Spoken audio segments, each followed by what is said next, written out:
はい、こんにちは、やすさんです。こちらの動画では、リップルの最新情報や SEC 関連の情報についてですね、共有の方をしていきたいと思います。海外の方からですね、情報の方を精査してまとめておりますので、ぜひですね、最後までご視聴いただければと思います。はい、ではですね、早速解説の方を始めていきたいと思います。まずですね、ネットバーン、連邦地裁判事は、2018年6月のヒンマン氏の講演のうち、SEC に保留されている判断材料について述べた2つの原稿に、修正を加えるという SEC の要請を認めましたということですね。一応ですね、このような要請があったようで、それに対してですね、一応承認したということでですね、解説をされてます。でですね、その内容について、SEC は2022年、4月29日に SEC の2月17日提出の添付書類1の、項目29および35にある2つの文書を編集する許可を、申請しましたと。で、裁判所は SEC に対して2つの修正案をカメラで提案できる、確認できる形で提出するように命じましたということですね。このツイートに対してですね、コメントの方されている方が多数いまして、SEC ゲイリー・ゲンスラーを編集者と呼ぼうと、もし全てが真実であれば何も編集する必要はないだろうと、なぜはっきりさせないんだ、隠さないでくださいって、SEC は、滞在人です、これはすぐに証明できます、なぜ彼を守るのですかとかですね、あと特に SEC の問題で裁判所が許可したこの全ての編集行為にうんざりしていると、オープンで透明性のあるものは改ざんされたものではありませんと、この件に関して弁護士のね、YouTuber のジェレミーさんはお役に立てて、くれるでしょうかということで、それもまたね、ツイッターの方で返信されてまして、今朝もやってますということでですね、今内容の方でね、精査しているようです。で、続いてですね、こちらがね、結構でかいかなと思いますが、コインベースはリップル社の公正通知に関する主張を、指示するアミカスブリーフを提出するよう要請していますということで、アミカスブリーフっていうのはね、第三者による意見、陳述書のことになります。リップル社擁護しているね、ものが提出されました。コインベースからね。で、コインベースは取引量において、米国最大の暗号通貨取引プラットフォームとして、本件で問題となっている問題について独自の視点を持っていますと。で、具体的には本訴訟が提起された後に、米国の複数の取引所が XRP の上場を廃止して、その市場価値が150億ドル減少して、コインベースの顧客は大きな損失を被ったのですと。で、コインベースは市場参加者が今後の見通しを立てて、本件のような損失を回避できるよう、米国のデジタル資産業界のルール作りに、取り組むよう SEC に正式に申し入れしましたと。で、デジタル資産を管理する規制の枠組みがない中で、コインベースは、リップル社のような当事者が今回のような不意打ちの強制措置に直面した問題で、公正な通知の公弁を追求することが認められなければならないと考えていますと。で、我々は、コインベースが添付のアミカスブリーフを、提出して、コインベースとその数百万の顧客に影響を与えるこの問題の重要な法的問題に、対する立場を検討することを、裁判所が許可することを謹んで要請しますということでですね、コインベースの方が提出されました。これについてですね、インフルエンサーの方たちがコメントしておりまして、ようやくということで、コインベースは SEC が暗号の世界に一切の通知を行わなかったこと、事実が問題であることを訴えますと。興味深いことに XRP に関する彼らの、意識、見解とかはありませんでしたが、彼らは公正な通知と SEC の怠慢という体質の問題については、厳しく追及していますと。だから XRP が証券じゃないかってことは言及はされてませんと。で、ジェレミーさんね、これについて答えてまして、私は、2018年のコインベースの分析、その分析は XRP が証券ではないと結論付けたようですっていうことについて、読むのを期待していたと。ですがそこにはね、それはどこにも書いてませんと、見当たりませんでしたと。しかし明日、XRP が再上場すれば全てが許されるのではないでしょうかということで、と、あまり言われてないのが面白いと。全部は語ってないようで、そのね、公正通知についてだけ語っているところがまた面白いっていうことですね、回答もされてまして、こちらの方もね、インフルエンサーの方、暗号集まれということで、いよいよ勢いに乗ってきましたねと。で、ジェレミー・ホーガン氏ね、YouTube 兼弁護士の方も、コインベースアミカスブリーフですと、さて、ここに、SEC に反対を表明するのであれば、XRP を再上場させた方がいいかもしれませんね。そう思いませんかと、今回ね、リップル社擁護するぐらいであれば、再上場した方がいいんじゃないですかということでね。で、XRP が証券であることを知らなかったということに焦点を当ててただけで、XRP は証券ではないということには、焦点を当ててないように見えたんですがっていうユーザーのコメントに対してですね、ジェレミーさんね、コインベースは公正な通知による弁護に関しての SEC に反論しているということで、回答のをされてました。だからね、これがね、結構でかい話かと思います。もしね、またコインベースに再上場となるとね、かなりの影響があるかと思います。はい、で続いてですね、こちらが、クリプトカウンシル、フォーイノベーションは、SEC の略式判決、申し立てに対するリップル社の、被告準備書面を支持するアミカスブリーフを提出する許可を要請しましたということで、またね、アミカス意見陳述書、リップル社擁護のね、そちらがまた提出されました。怒涛の勢いでね、提出されてます。で、今回の動画の概要欄の方に元記事のリンク貼っておきますので、こちらのドロップボックスのね、リンククリックしていただけますと、内容の方を見ることができます。で、ちょこっとね、紹介しますと、SEC がこの判決を下した場合、米国における暗号と Web3、Web3 の、健全な成長、およびデジタル資産保有者を、保護するために、各州が進めている、慎重な規制の取り組みを阻害する可能性がありますと、SEC が勝ったらね。で、また、このような決定は、これらの有望な新技術の開発を海外に押しやり、米国のデジタル資産保有者に損害を与え、この有望な産業に大きな打撃を与える危険性がありますと。で、デジタル資産に対する SEC の強制措置による規制のアプローチと、このアプローチが行政措置に適用される公正通知の基本原則に反し、イノベーションと投資に脅威を与えるというより広い文脈で理解することが重要であると思われますと。で、行政法の原則は、特に新しく進化するテクノロジーの規制に関しては公正な通知を要求すると。で、SEC のデジタル資産規制に、対する執行優先のアプローチは、行政法の基本的な考え方と相反するもので、相反するもので、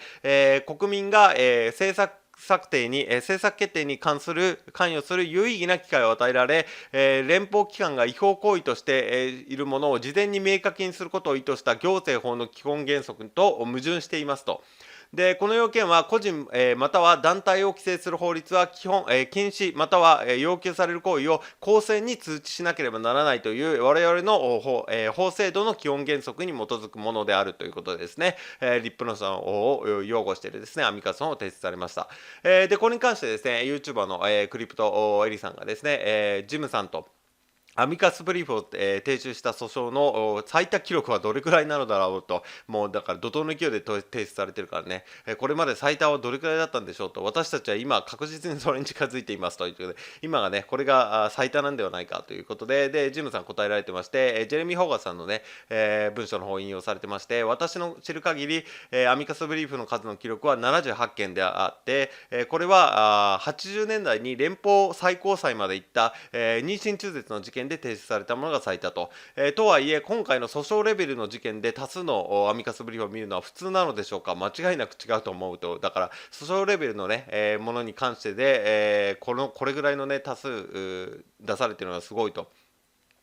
ですごいまたアミカスブリーフがまた一つ増えましたということで、で XRP の YouTuber インフルエンサーのねムーンランボさんって方も、証券取引委員会、リップル事件で提出された9つ目のアミカスブリーフ、今回だけで、3回目の提出ですということですね、解説をされてます。で、そしてですね、さらにまた提出ということで、さらにね、またアミカスが出ました。バルヒル、キャピタル LLC ってところですね。リップル社の被告による略式判決の申し立てを支持するアミカスブリーフを提出することを許可を申請しましたということですね。で、内容の方ですね、バルヒルは、デジタル資産、市場に積極的に参加しており、その日常業務とポートフォリオ管理に XRP を組み込んでいますと。で、具体的にはバルヒルは XRP で役員に報酬を与え、そのポートフォリオ投資は XRP を含むデジタル資産で余剰資金を維持しますと。で、さらにバルヒルの最も重要な投資の一つは、その運営と構造が XRP に大きく依存している、投資先企業である、デルタウェーブエナジーにありますと。したがってバルヒルは本訴訟の結果に大きな関心を持ち、XRP の多くの使用例に対する実質的な、実践的な視点を裁判所に提供することができますと。でバルフィルと、他の市場参加者は連邦政府機関や当局からのガイダンスに特に依存してて、 XRP がその明白な機能と一致して通貨としての法的地位を得ているという、誠実な信念を形成し行動してきましたと。SEC がこの訴訟を起こすまで、政府から市場に提供された情報は XRP が仮想通貨であり、SEC の規制範囲内の証券ではないという考え方が大きく支持されていましたと。SEC は、その方針を転換することで市場に、不確実性をもたらし、世界中の金融取引のスピード、効率、確実性を飛躍的に向上させることが期待されるデジタル通貨の利用拡大を脅かすことになりましたと。で、SEC によるこの不当な行動は、米国及び世界中の XRP ユーザーとホルダーの地位を曇らせていますと。で、SEC がこれらのデジタル通貨を有価証券に転嫁することが許されるならば、そのような規制は行き過ぎであり、適正手続きや正当な保証なしに奪うっていうことに等しいでしょうということですね。で XRP は中央銀行システムにとって基本的な役割を果たし、主にその総合運用性により国際間の支払いを改善し、また他の仮想通貨よりもエネルギー効率、速度、コスト効率が高いため、個人間の支払いをマイクロレベルで、効率化することができますと。またバルヒルは XRP のデジタル通貨としての独自の機能により XRP の自社の業務や資産管理の重要な要素として利用することができることに信頼を寄せていますということですね。コメントをされています。こちらも YouTuber の方ですね。バルヒルは役員や組合員組織の CEO の一人に XRP で報酬を支払っており、それらの多くは食料品やガスの購入といった日常の活動に XRP を使っていますと。またムーンランボさんもね、SEC リップス訴訟のアミカスブリーフはこれで10通目となりましたと。今日だけで4通提出されましたと。これも YouTuber の方ですね。トニー・エドワードさん、クリプトシンキングの解説者の方ですね。寝る前にもう一回、アミカスブリーフをゲイリー・ゲンスラーということでね、寝る前にもう一度ということですね。で、そしてもう一人、今夜は寝られないかもしれませんよ、ジェームスと。私たちに教えてくれてありがとうと。で、XRPCO ですね。これもCRO の方、これも知ってる方ね、結構多いかと思います。コンテンツ配信してる方で、まとめてくれてましてね、10通のアミカスブリーフですね。これらの企業はね、今、提出していますということですね。コンテンツ作って配信をされてました。はい、で続いてですね、こちらが今回、最後になります。以下は SEC-LBRY 事件の略式裁判の公聴会の記録ですということで、LBRY ね、知らない方もいるかと思いますが、リップル同様ですね、SEC から、証券ではないかということをですね、訴えられているところの企業になります。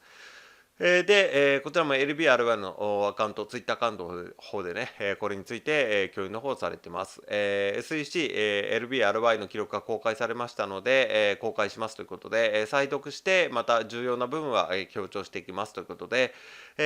バルハドーロ判事が繰り返し述べているのは、これは複雑で、難しいテーマであるということですと。また裁判官は、序盤で自分の仕事はこれまでの判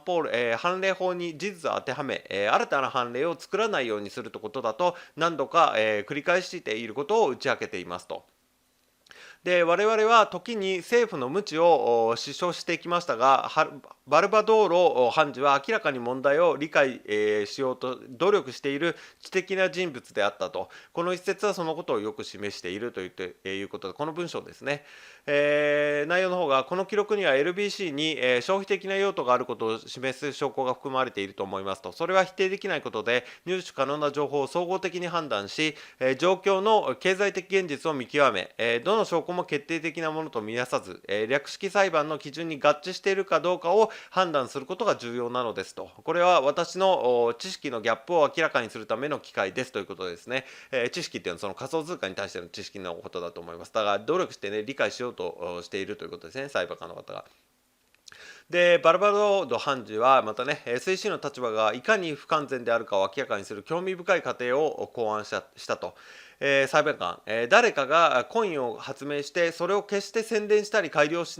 たりしないと約束したらどうでしょう。それでも証券になりますかと。で SEC はと。で、LBRY は、ジョークコインではありません。実用性があるのですと、SEC 上級検察官のマーク・ジョーンズは、この言葉を使った広告を出す必要がありますねというちょっと皮肉っぽいね、言い方で LBRY の方がね、ツイートされてます。で、これ何かと言いますと、こちらの文面になりますけれども、裁判所がね、このコインの本質的な、価値を高めるためには何もしていないと、市場が判断することですということで、で、ジョーンズさんはね、いいえ裁判長と、確かにジョークコインとして、作られたものでさえ、最初に作った人とそれをたくさん持っている人のプロモーションによって価値が上がったと思いますし、今回もそのような状況ですということでね、ことをおっしゃってたので、ジョークコインではないですよそもそもねっていうことで、言っているのかと思います。で SEC はブロックチェーントークンが利用価値を持つ実用性を持つことは無関係であることを明確に主張していますと。 SEC が重要だと考えているのはその値が、価値がね上がったり下がったりすることだと。文字通りそれだけで、だからこそ先の仮説は、彼らにとって難しいのですと。そちらの内容がこれになりまして、裁判所はね、私は LBRY が LBC の、消費的利用を指していると思うんですが、あなたはそれを、認めますかと、認めます裁判所、分かりましたということですね。この一節は、バルバドール判事の、考え方の本質を最もよく捉えていて、LBRY は投資と使用目的の両方がある混合動機のケースであり、これまでの判例法とは一致しないと。で裁判官はLBRY が証券であることを避けるために何かできることはないかと尋ねましたと。もちろん SEC は回答を拒否しましたと。でこの記録を読み返すと裁判官は全体として多くの SEC の立場には疑念を持っており、私たちの立場には好意的であるように見えましたと。で SEC は何度も過剰にアピールしましたが LBRY は基本的にはそんなことはしませんでしたと。さて私たちは待つことに戻ります。ベストはまだ来ていませんということでね、かなりね落ち着いて対応の方をされているっていった印象になるかと思います。はい、ここまでがね、直近の、情報になります。結構アミカスの方がね、かなりたくさん提出の方されてまして、今後もね、提出されるのかなと思っております。僕の方でまたね、出ましたら、詳細の方をまとめてね、いきたいと思います。略式裁判にね、向けてどんどん進んでいる印象です。で、僕の方ではね、リップル関連の情報だったり、SEC 関連とかね、あとはフレアネットワークス関連とかもね、すべて、毎日情報の精査してです、ね、まとめて動画の方を配信しております。できるだけ動画もね、毎日配信できるようにまとめておりますので、よかったらまたね、次の動画も見ていただければと思います。はい、ここからはですね、宣伝になってしまいますが、限定公開安さん流ハイブリッド資産運用ということで、今仮想通貨で2万円の元手に10ヶ月で500倍の1000万円突破、現在専門知識経験不要の不労所得スターシステムを開発して、月利 20% 以上で資産爆増中、0から30万円稼ぐ秘密の裏技、爆発的に増やす自動売買システム、500倍に資産を増やすとメソッドですね。こちら僕の公式 LINE の方に登録してくださった方に、漏れなく全て無料でプレゼントしております。動画のね、概要欄、コメント欄にも LINEの登録リンク追加しておりますし、あとはね、元記事の一番下スクロールしていただいて、プレゼントの受け取りですね、クリックしていただけますと、LINE の友達追加の画面に入りますので、そちらからね、登録してくださった方に全てね、漏れなく無料でプレゼントしておりますので、よかったらこの機会にね、お友達追加していただければと思います。あとはね、今回の動画の内容でね、ちょっとわからないところがあったとか、もうちょっと詳しく聞きたいとか、あとはね、仮想通貨全般の質問も受け付けておりますので、何か気になることとかね、聞きたいことございましたら LINE の方からお問い合わせいただければ僕の方からですね、すぐ返答の方させていただきますので、よろしかったら友達追加の方よろしくお願いいたします。はい、では長い間ご視聴いただきありがとうございました。